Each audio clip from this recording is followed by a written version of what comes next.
Finding the literature gap is probably the most important step which you will do before you start working on your research. Now, this could be a very simple literature review, or this could be original research such as a randomized controlled study. Finding the correct gap is important for the simple reason because, as I've mentioned in my previous videos, if you work on a topic which has already been published in the existing research base, you might not have a huge amount of success publishing your current paper because the journals wouldn't want to publish something that has been published multiple times in the past. My name is Pasan.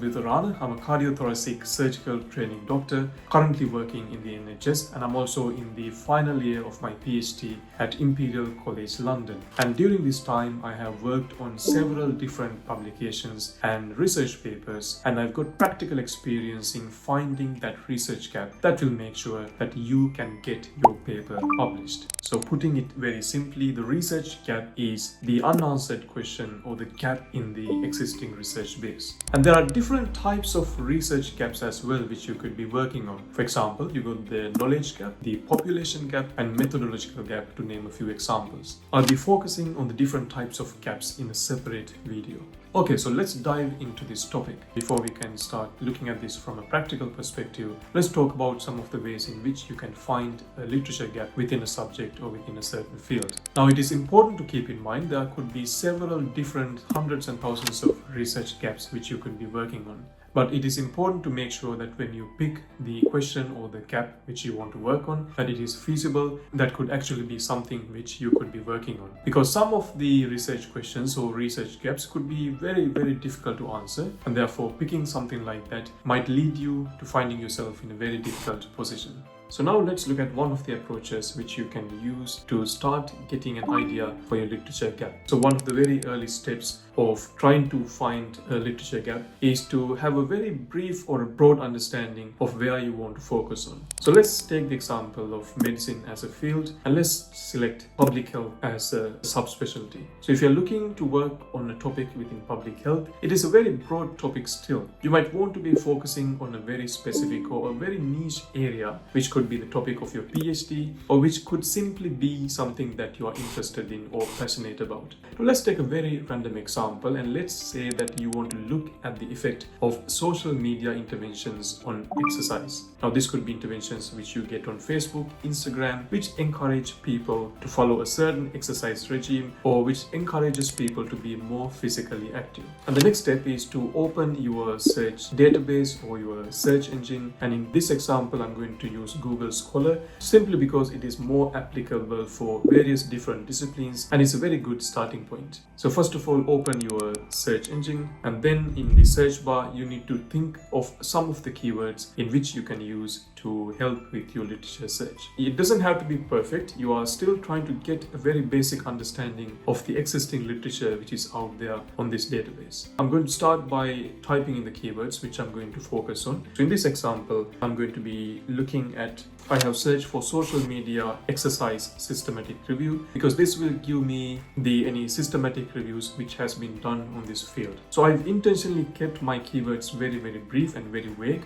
so as to not narrow it down too much, which could lead us to missing on some important articles in this field. You can see that on the very top of this list, you got social media interventions for diet and exercise behaviors, a systematic review, and a meta-analysis. This is a very good start. Now, it's important to realize that this study, the first study, for example, has been published in 2014. So what you want to do is you want to be looking at the more recent articles on a given field because some of these articles might be outdated. Ideally, you should be focusing on the evidence which has been most recently published. And in Google Scholar, one of the ways in which you can achieve this is by simply narrowing your search for the last 4 to 5 years as an example. So in this case, I'm going to be looking at articles which has been published since 2021. And now this has narrowed down the search a lot more. So you can see that these articles, this first one is in 2022, 21, and so on. And just by simply looking at the titles of the articles which you get when you scroll down, you can get a very brief understanding of the amount of research which is is done on the field. It's not always going to be very accurate, but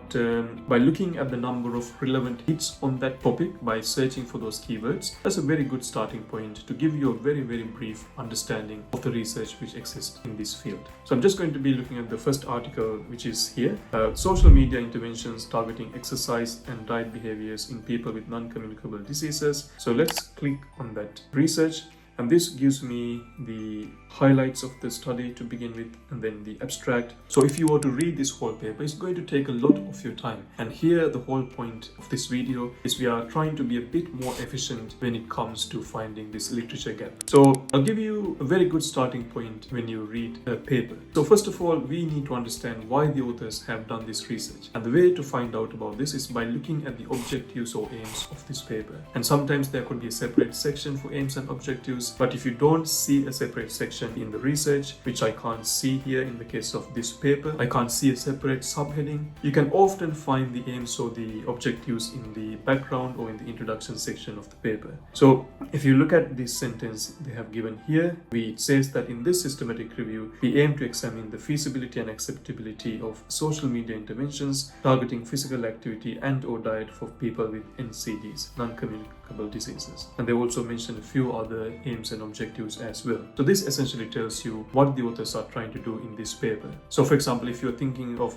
answering these exact same questions, then it might not be a great idea because this paper has already been published. Now, it's also worth noting that they are focusing on non-communicable diseases in specific. So they've narrowed their criteria into a certain type of diseases. And if you read the paper, you can probably find out if there was any other limitations in the population. So in this sentence, which is mentioned in the abstract under the methods, it says that they focused on participants of any age and with a diagnosis of conditions such as cardiovascular disease, cancer, respiratory diseases, diabetes, or mental illness. Now, they've specified which diseases they were focusing on. Now, if you had a specific idea about the type of disease which you want to focus on, and it's not mentioned here, that could be a starting point for your own research. And it's always a good idea to read the abstract of any paper, even if you just scan it, because it will give you a good indication about the amount of papers which the authors have found. For example, in this particular study, you can see that they've identified a total of 2,358 publications for their review, and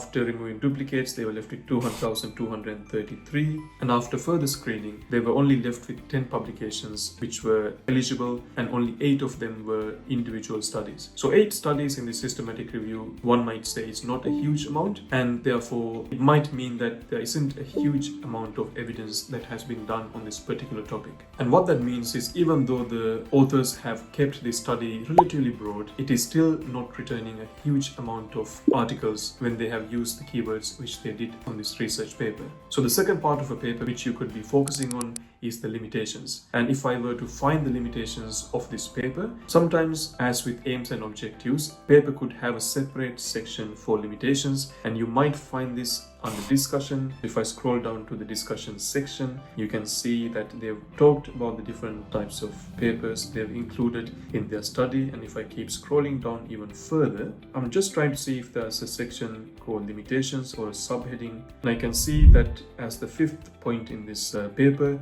just after discussion, they've got a separate section for limitations and future directions. Now, this is a good section to focus on as well, because they have identified the limitations in their own research, and in this scenario they also give the reader some future directions and certain areas which the readers could be focusing on for any future research.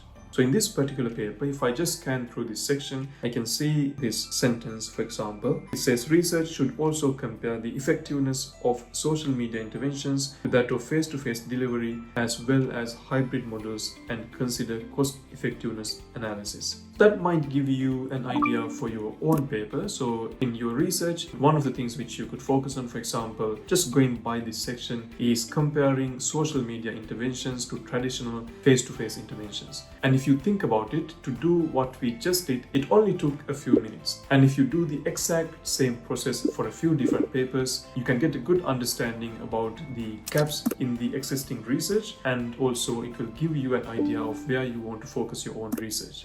Now, what I recommend you do is that when you're looking at different various papers like this, just create an Excel document with different headings. For example, in one column, you could have the aims and objectives, and on the other column, you can have limitations. And when you are scanning through papers like this, just copy and paste the aims and objectives of each different paper onto your Excel sheet along with the limitations. And once you've gone through 10 or 20 different papers like that, you can start to build an idea about where your research or where your brief literature review is taking you. And that could give you a head start about what might be a good topic for you to focus on yourself. So if you are finding this video useful, then do like and subscribe to this channel. It will allow students and researchers like yourself to find this video. Now, if you have used the internet over the last year, the chances are you have used artificial intelligence in some form or the other. Now, this could be ChatGPT or this could be any other AI tool. So now I'm going to be showing you one of the ways in which you can use artificial intelligence to help you with this process. And in order to do this, I'm going to be using a tool which is called Claude AI. Claude AI is a bit similar to ChatGPT, but it is much more advanced in some of the aspects, especially in research. If you haven't used this before, then have a look and see what you think about this website. So let's stick to the same topic, the effect of social media interventions on physical activity or on exercise. And I'm going to give it a prompt which will allow us to figure out the research which has been done. So one of the prompts which you can give Claude or whichever AI tool which you want to use, you can ask it to suggest some of the questions or topics which is applicable within your field. So for example, I could type something along the lines of suggest. So what I've done is I'm essentially asking for it to suggest some topics for a literature review, for articles which are focusing on the effects of social media on exercise. And once you ask it to do this, it will give you some ideas about some of the topics which you could be focusing on. And this is especially useful if you are having brain fog and you just simply can't think of a topic even though you might have an idea of what you want to be working on. It has subdivided the different questions into various different sections, for example, behavioral and motivational, technology, psychological, and population specific effects. Now, this is essentially the topics which Claude or this AI tool thought might be appropriate based on your prompt. Now, you can take it to the next level, if you like, by asking it to search the web for any specific ideas about which of these topics might be better. Now, in order to do this, Claude offers this feature called web search. So if you click on this little tool or this second button from the left or the middle button, you can see that it has the option of allowing web search. So if you turn this on, if it is not turned on already, make sure you click that and it will allow Claude to look at the web as well. I can give a second prompt and I can ask Claude to search the web for any specific ideas on which of these topics might be better. So what I've done is I've asked it to use web search and I've specified web search so you can start looking at the internet to identify which question is the most appropriate with the least amount of evidence so far. And what you can see is you can start seeing the different ways in which Claude is searching the internet for the different types of literature gaps. It is looking at systematic reviews, it is looking at various other aspects to find out the research gap that might be the most appropriate.